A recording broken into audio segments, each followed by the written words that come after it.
I'm wondering what the psychology is who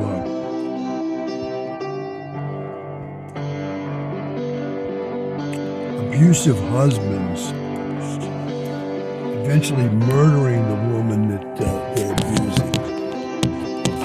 Because as I recall, over the years, I paid attention to this kind of thing.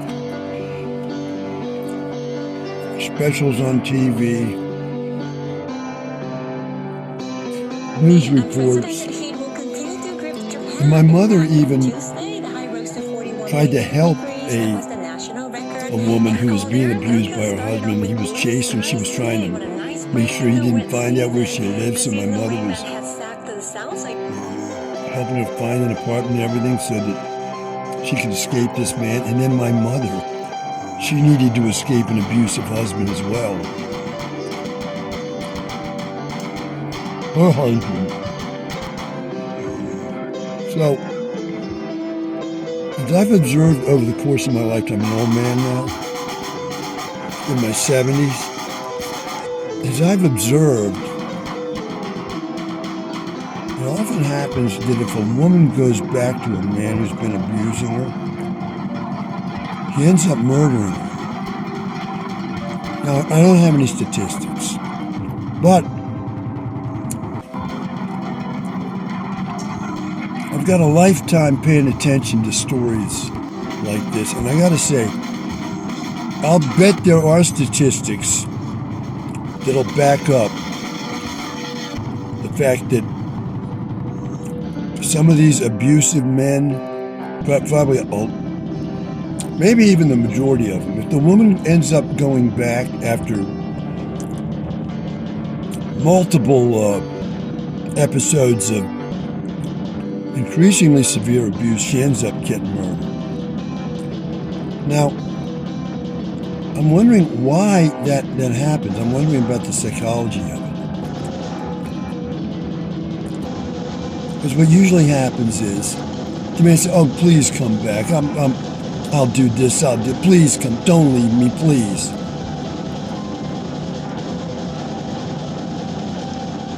And you can see that in the play Streetcar Named Desire, right? Danny Kowalski is an extremely abusive man. And he abuses his wife's sister to the point of driving her crazy. By the end of the play, she's lost it. And people from let's call it the crazy house, come and pick her up and take her off. Now, he wasn't abusing his wife, but his wife got the message that she left him. At the end of that play, she says, "We're leaving." She said, talking to her baby that she just had by him. She's telling that baby, "We're leaving here and we're never coming back." Well, that is the right lesson to learn when you're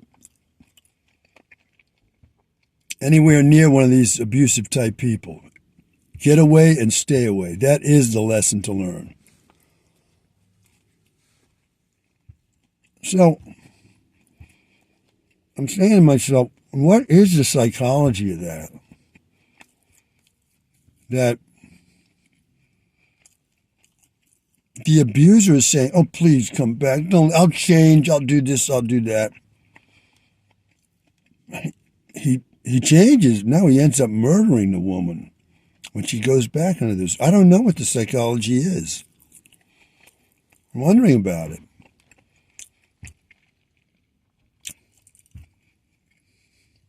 Now, in the case of my family growing up, the man who was supposed to have been my father, who was not my biological father,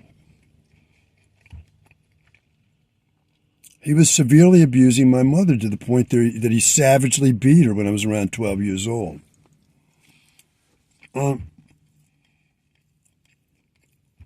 He came back, and so what he did was he transferred his abusiveness from her to me. What did he do? He started sexually abusing me. That's how he changed. Transferred from her to me, and wrecked my life with his abusiveness. By the time I was 28, he tried to murder me. He did.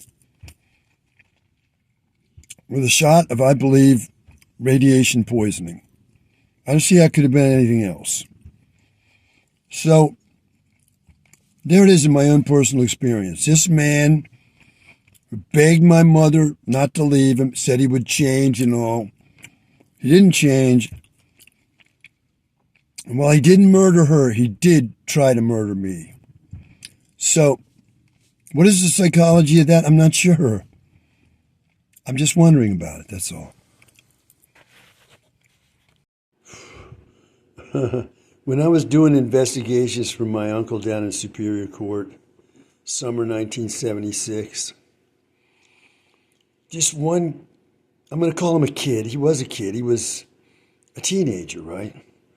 He'd been caught shoplifting from this store. It's probably no longer in existence. Let me see, what was the name of it? It was a store that sold slacks downtown. When, downtown was like a burned out part of D.C. And after the riots that happened upon the assassination of Martin Luther King, all the businesses downtown seemed to have moved out. So the downtown was like a tomb.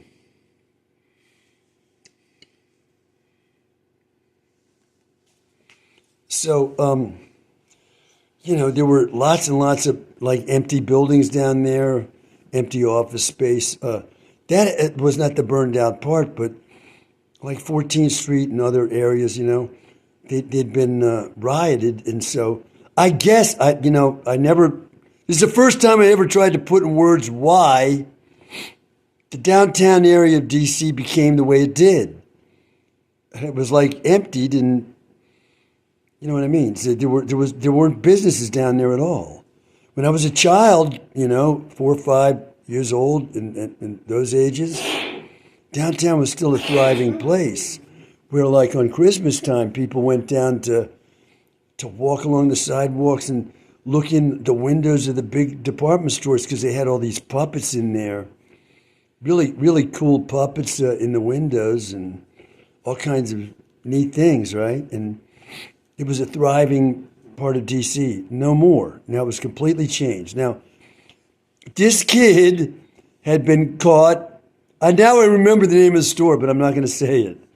I now remember the name of the store, but I don't think it's in existence. But anyway, it was down there among the emptied office space downtown. And, well, is it okay to say this? It was like, I went in there to question the folks about what had happened. Okay, if anybody knew of this shoplifting that occurred and what they knew about it. So I went in there, and it was all African Americans, all. And downtown, pretty much all African Americans. Okay, so I went in the store, and I didn't find out anything, but I saw the store. I didn't talk to anybody that knew anything that had happened. But I saw what the store was like and, all of that. So now I went to visit the kid, okay? And he lived in an apartment building. Now, these apartments, hold on, my battery's running out, I'm told by the phone. Let me put this on hold, get this phone plugged in. This kid lived in apartments, as I recall, somewhere down around where the Greyhound bus station is and Union Station is, somewhat north of there. As I recall, but, I'm not sure. So, anyway, when I went into this apartment area, I didn't feel like, looking around like, am I going to get hit over the head or robbed or anything? No, I didn't feel like that.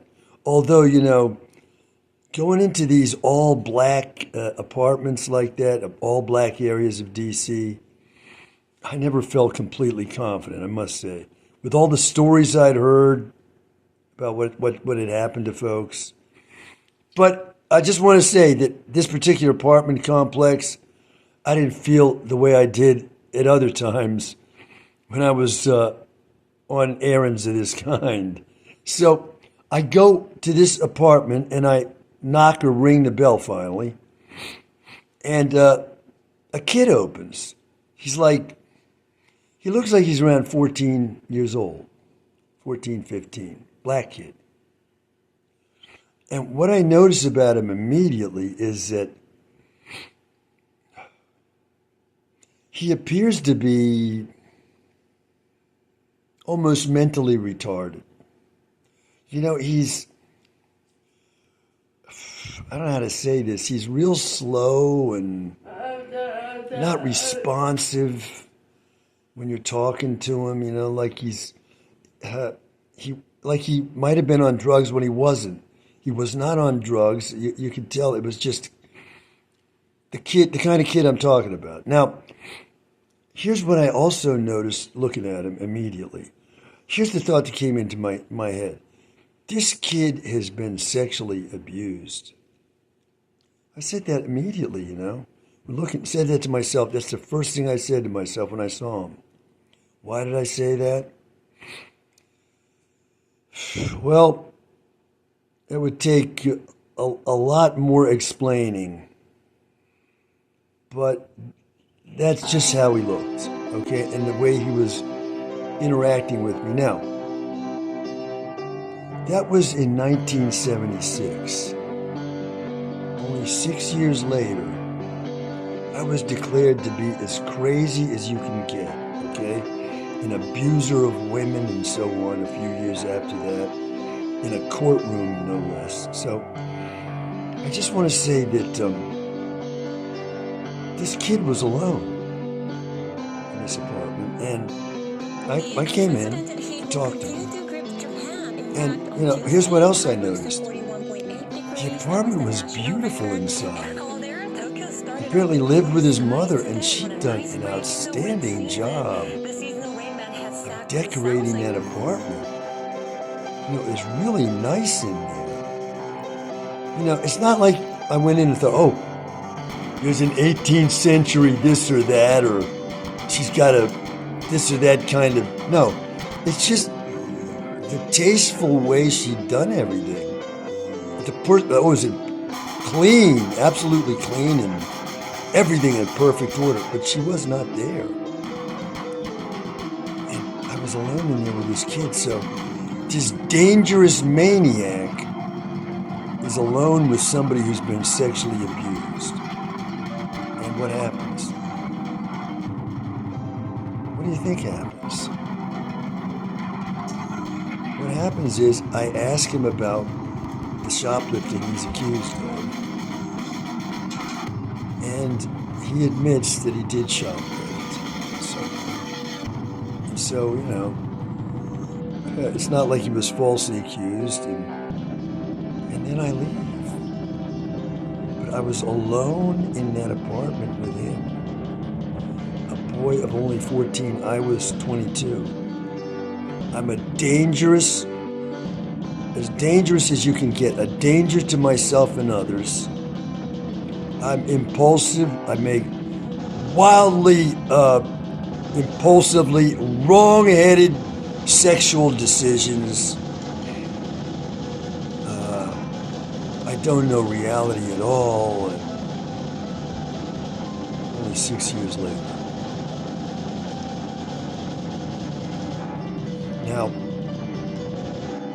1978, I got a master's degree in American literature. Think that's easy? That was 4 years before I was declared to be a maniac, wildly impulsive, off my rocker, unable to recognize reality and so on, right?